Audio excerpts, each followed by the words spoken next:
આજનું ભજન નરેશભાઈની વાર્ષિક નિર્વાણ તિથિ નિમિત્તે તે ભજન સત્સંગનો લાભ મળ્યો. અતિ દુર્લભ વાત કહેવાય કે જેની પાછળ ભજન સત્સંગ થાય.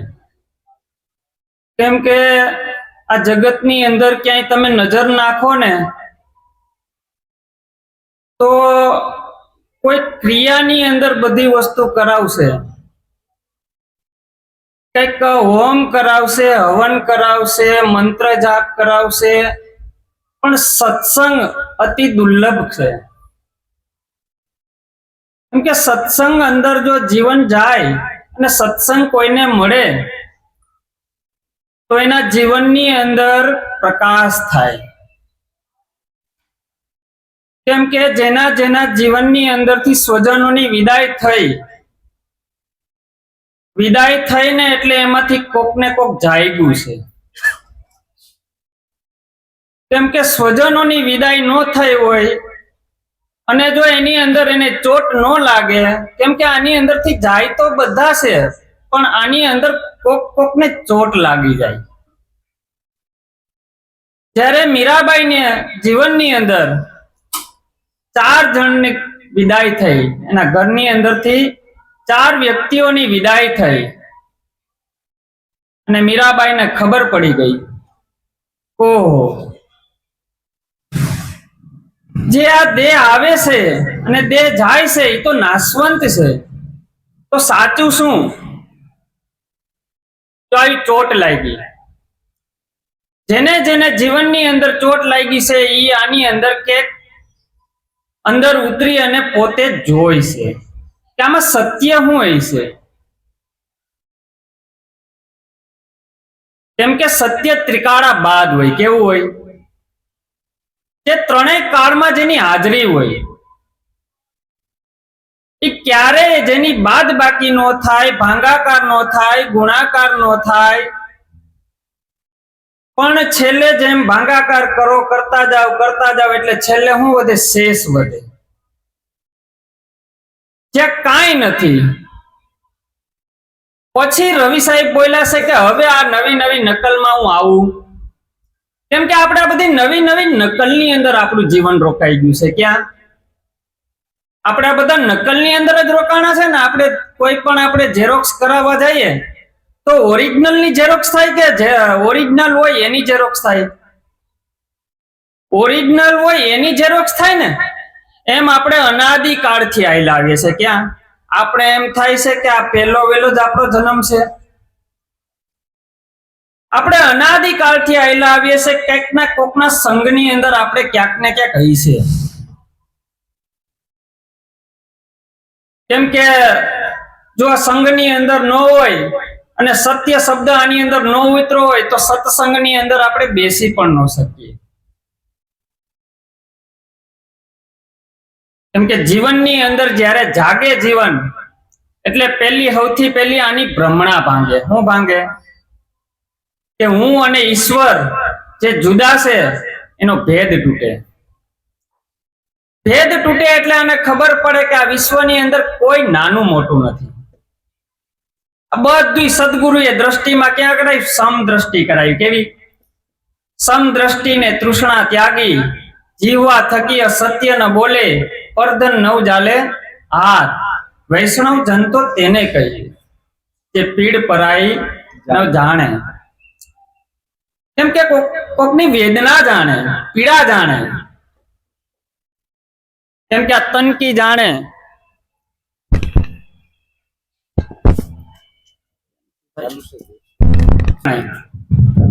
આ તનને જાણે, આ મનનું જાણે અને આ ચિત્તનું પણ જાણે. કેમ કે અંતરની અંદર બેઠો છે. ક્યાં બેઠો છે? જેને આપણે બહુ દૂર દૂર દૂર દૂર દૂર દૂર આપણે ગોતીએ છીએ, પણ જ્યાં જાય ને આપણે થાકી જાય. શું થાય? આપણે જ્યાં જાય ને થાકી જાય ને આનું કારણ શું છે? કેમ કે આપણે એને મનથી ગોતવા ગયા, પણ ત્યાં મન પોગે.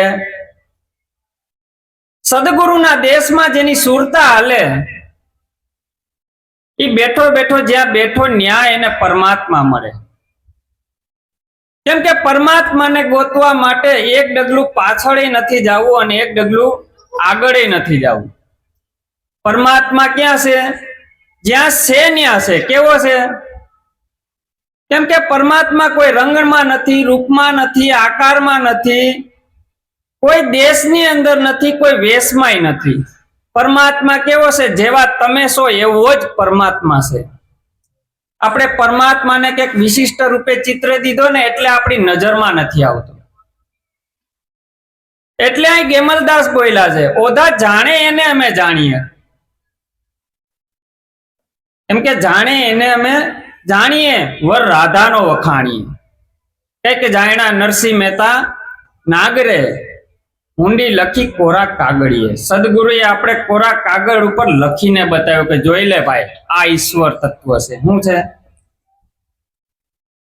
જે સૌની ભેગો છે અને સૌથી પણ ન્યારો છે. એટલે કીધું છે કે વણ અક્ષરે અક્ષર, વણ લઈએ લી, દાસી જીવનને ભીમ બેટન રાઈટ નો થઈ ગયો. સંતોને આટલી જ વાર લાગી. કેવું લાગી? આટલી જ, એક પલ ભરની અંદર. કેવું? કેમ કે તોય છતાં પણ જીવન બાપાનું મન માનતું નથી. અને જીવન બાપાને જાત્રામાં જવું અને ભીમ સાહેબને પત્ર મોકલ્યો છે કે ભીમ સાહેબ મારે જાત્રામાં જવું છે, હજી મારું મન માનતું નથી. તો આ મન નથી માનતું, મારે એનું કરવું હું? ઓહ, ભીમ સાહેબ કે અહીંયા બહુ મોટી મોટી વાત કરતો હતો. એ કે મને સમજાઈ ગયું છે, હવે મારે આમાં કઈ જન્મ મરણ છે નહીં, હવે એ કે બસ હું જ છું. આ બધું ઊભું કેમ થયું? કલ્યાણ સાહેબ ની હાથોહાથ પત્ર મોકલ્યો અને કલ્યાણ સાહેબ ને કીધું કે તમે મીઠો ઠપકો દેજો. કેવો? એટલે કલ્યાણ સાહેબે કીધું એવી હો વાતો નર સાંભળે તોય ન રહેવા ને એવા. મારા ગુરુજીના વચન તમે હૃદય ધરો, કાં ફરો એવા ને એવા. હજી આપણી અંદર વચન છાપ નથી પડતી તો એમાં સદગુરુનો કોઈ વાક હોય? પછી જીવન બાપાને કીધું જીવન જીવને જ્યાં રાખીએ, જ્યાં વાગે અનહદ તુરા, જીલમિલ જોતું જળહળે અને વર્ષે નુરમણ નુરા. 5:25 ને તમે લેજો વિચારી, મંથન કરજો તમે એના મૂળના, અને તત્વને લેજો તમે એમાંથી તારી. મૂળ તો આપણા 5 તત્વ છે એની જ આપણે માથાકૂટ થઈ છે ને આખો દિવસની અંદર. આ 5 વિષય લાગ્યા છે એની જ માથાકૂટ થઈ છે ને. કેમ કે શબ્દ, સ્પર્શ, રૂપ, રસ અને ગંધ, આખો દિવસ આપણે શબ્દની હારે કેટલું જોડાણ થઈ જાય છે, આ રૂપની હારે આપણી કેટલી એકતા થઈ જાય છે,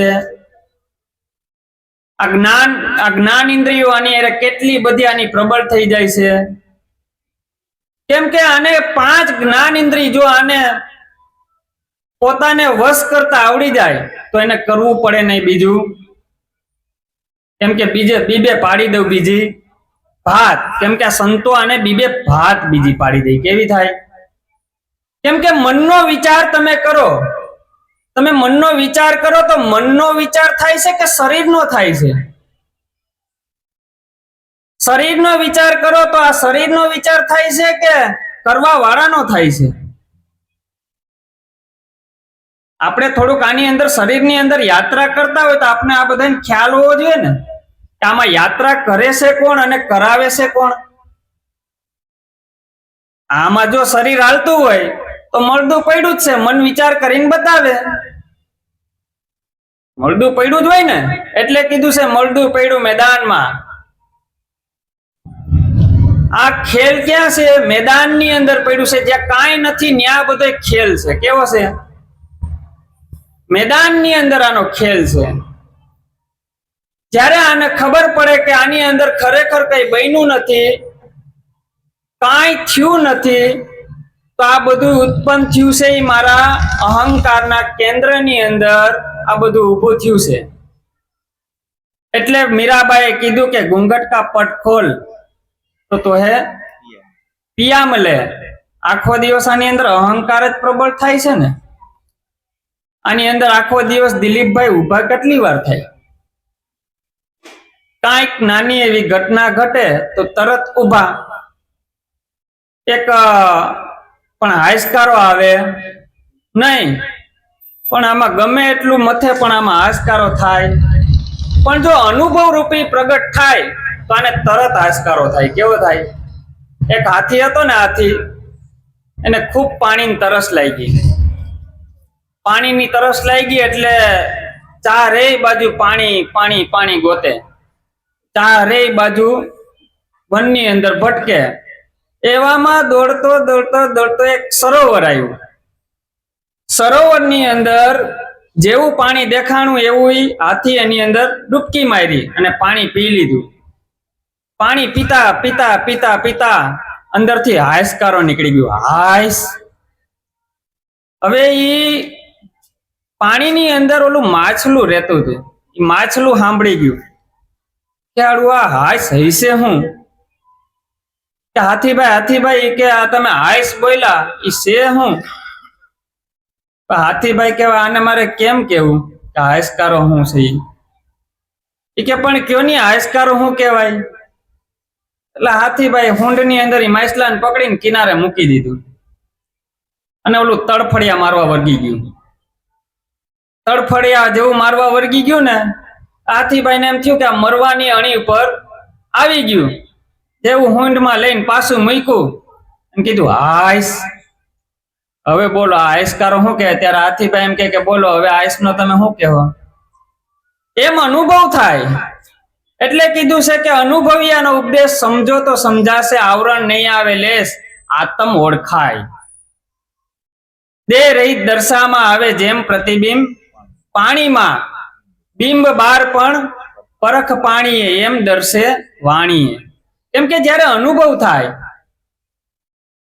કેમ કે અનુભવ એવો જેને અંતર ઉદય થયો, કૃત ટળ્યા જેને જેનો આત્મા લયો. દરેક મહાપુરુષો સંતોએ પોતાના આત્માની જ વાત કરી છે.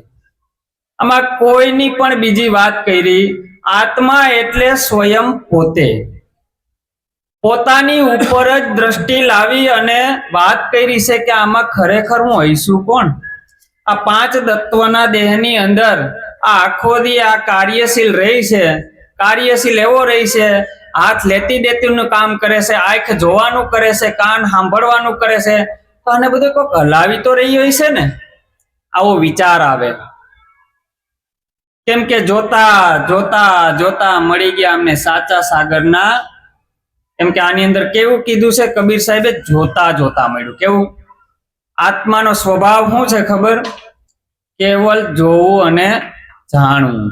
જોવું અને જાણવું. તમે જેને જોવ, તમે જેને જાણી લ્યો, જોઈ લીધું પછી તમે ત્યાં ઉભા રહ્યો કે હટી જાવ? હટી જાય ને આપણે. તમે જેવા જેને જાણી લ્યો એવા તમે ત્યાંથી હટી જાવ. કેમ કે આ એક ખેતર છે, ખેતરની અંદર ખરબો કીડાઓ રહે છે, પણ એના માટે તો પૃથ્વી સમાન છે ને. પણ આપણા માટે શું થાય? 1 વીઘાનું ખેતર છે. એમ આકાશની અંદરથી દેવતાઓ જોતા હોય તો આપણે એને બધા કીડા સમાન જ લાગીએ કે બીજું કઈ લાગીએ? એમ દેવતાની દ્રષ્ટિએથી જોયું તો દેવતાની દ્રષ્ટિએથી જોયું તો કોઈ આકાશની દ્રષ્ટિમાં તમે જો તો આકાશમાં કઈ બને ખરું? તો પૃથ્વીની અંદર બધું ઉત્પન્ન થાય છે, પણ આકાશમાં કઈ ઉત્પન્ન થાય ખરું? સંતોની ક્યાં દ્રષ્ટિ હોય ગઈ? જ્યાં કાંઈ નથી. એટલે કીધું છે જે કાંઈ નથી ન્યાયની દ્રષ્ટિ હોય ગઈ. ક્યાં હોય ગઈ? એટલે કીધું જ્યાં જ્યાં ઠેરાવું ત્યાં હરી તું નહીં. જ્યાં જ્યાં ઠેરાવે નક્કી કરાવવા જાય ત્યાં હરી હોય. કેમ કે આપણે અને હરી બે થઈ જાય છે. કેવું થાય છે? હું અને પરમાત્મા બે થઈ જાય છે, એટલે ત્યાંથી હરી થઈ જાય. જ્યારે જનકને આ વાત અષ્ટવક્રએ કરી કે જનક તું વિદેહી છો, તો આમાં વિદેહી તું છે કઈ રીતે? તો જનકને પૂછે છે કે હે જનક તું વિદેહી કઈ રીતે છો? પણ જનક જવાબ આપે, તો જવાબ આપે તો બે થઈ જાય. એટલે પછી જનકને કીધું કે ઉઠા બોધ કી તલવાર કાઢ દે અભિમાન. ઉઠા બોધ કી તલવાર. જો સદગુરુએ હું આપ્યું? બોધ આપ્યો. કેવું આપ્યો? ત્યાંથી આને મનની અંદર હતો, બુદ્ધિની અંદર હતો, અને પોતાના નામની હારે હતો, બધાયમાંથી ઉઠાંતરી કરતા કરતા કરતા અને સદગુરુનો દેશ દેખાડી દીધો. કેવો દેખાડી દીધો? હરિ અને સંત ત્રણેયનું એક જ સ્વરૂપ આને બતાવી દીધું કે જોઈ લે ભાઈ, આને કોઈ શસ્ત્ર કાપે, આને કોઈ અગ્નિ બાળે તો અગ્નિ કોને બાળે?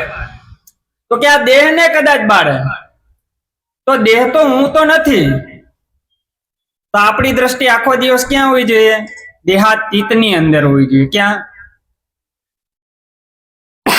એટલે પુનિત મહારાજ બોલ્યા છે, ઝૂરી મારું છું નાથ દર્શન ને કાજે, ઝૂરી મારો સુનાથ દર્શન ને કાજે, પડ પડ જુગ જીવી જાય રે, નજરેથી ક્યારે નિહાળશું, પર પર જોગ દેવી જાય રે, નજરેથી ક્યારે નિહાળશું. આવું અંધારું શું તારા દરબારમાં, આવું અંધારું શું તારા દરબારમાં, આખું સાંભેલું વળાય રે, નજરેથી ક્યારે નિહાળશું, આખું સામેલું વળાય રે, નજરેથી ક્યારે નિહાળશું.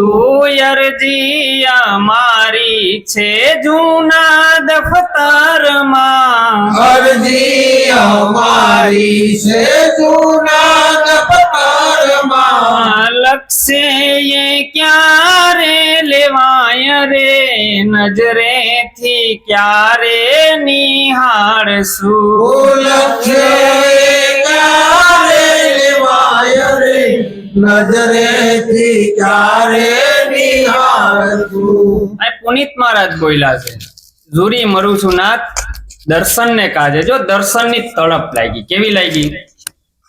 દર્શનની પણ તડપ હોય. આપણે દર્શન કરતા હોય ને, પણ દ્રશ્યનું દર્શન કરતા હોય. કોનું કરતા હોય? તો અતિ સૂક્ષ્મમાં સૂક્ષ્મ વાત છે, આપણે દ્રશ્યનું દર્શન કરીએ. કોનું કરીએ? પણ જે દ્રશ્યમાં ન આવે એનું આપણે ક્યારેય દર્શન કર્યું? કેમ કે દ્રશ્ય અને અદ્રશ્યથી નિજ રૂપ છે ન્યારું, એના અંજવાળે લાલા તિમિર ગયું. જો કેમ કે આ દ્રશ્યની અંદર ક્યારે આવે? આપણે દ્રશ્યની અંદર હોય અને દ્રષ્ટામાં હોય, પણ દર્શન કોઈને થયું? અહીં દર્શનનો મહિમા બતાવ્યો. કેવું કીધું છે? આપણે ભગવાનના મંદિરની અંદર જાય એટલે આપણે શું કરીએ? દર્શન કરીએ. કેવા કરીએ? ખાલી દર્શન કરાય. કેવા? હું અને તું જુદા નથી. જે હું છું એ તું છે અને તું છે એ હું છું. જ્યારે આ દ્રષ્ટિ આવી જાય એટલે વ્યાપકમાં એનું જીવન આવે. ક્યાં આવે? આ ભેદ દ્રષ્ટિ ભાંગી. ભેદ દ્રષ્ટિ ભાંગે ને એટલે આ બેપણાનો ભેદ તૂટી જાય. ભેદ તૂટે ને એટલે આનું જીવન ખુલે. એને ખબર પડે કે હવે મારે આની અંદર ક્યાંય રોકાવાનું નથી. જ્યાં જ્યાં રોકાય છે ત્યાંથી નીકળી જાય. કેમ કે આપણું જીવન ક્યાંક ને ક્યાંક રોકાયેલું છે. રોકાયેલું જીવન કેવું હોય ખબર છે? એ આપણે મુક્ત થવા દે, આપણે બંધનમાં નાખે. આપણે ક્યાંક રોકાણા હોય અડધી કલાક, આપણે કોકની ઘરે ગયા હોય, પણ આપણે આપણી ઘરે આવી જાય તો આપણે કઈ માથાકૂટ હોય? કેમ કે આ કેવું થયું છે? આપણે અહીંયા મહેમાન થઈને આવ્યા છે. મહેમાન થઈને આવ્યા છે ને આપણે માલિક થઈને બેસી ગયા છે. કેમ કે કૃષ્ણ ક્યાં ગયા છે? સ્વધામ ગયા છે. આપણે કોઈ કહે છે કે ભાઈ સ્વર્ગ લોક ગયા છે, નર્ક લોક ગયા છે, પછી બ્રહ્મધામ ગયા છે, પણ એ બધા ધામની અંદર ગયા ને. પણ કૃષ્ણ ક્યાં ગયા? સ્વધામ ગયા. ક્યાં? પોતાના ધામની અંદર ગયા. જ્યારે પોતાના ધામની અંદર જાવ ત્યાંથી પછી કોઈ કાઢે નહીં. આવો સદગુરુનો મહિમા છે. એટલે કઈ મારી વાણીને હું વિરામ આપું છું. સદગુરુ મહારાજ.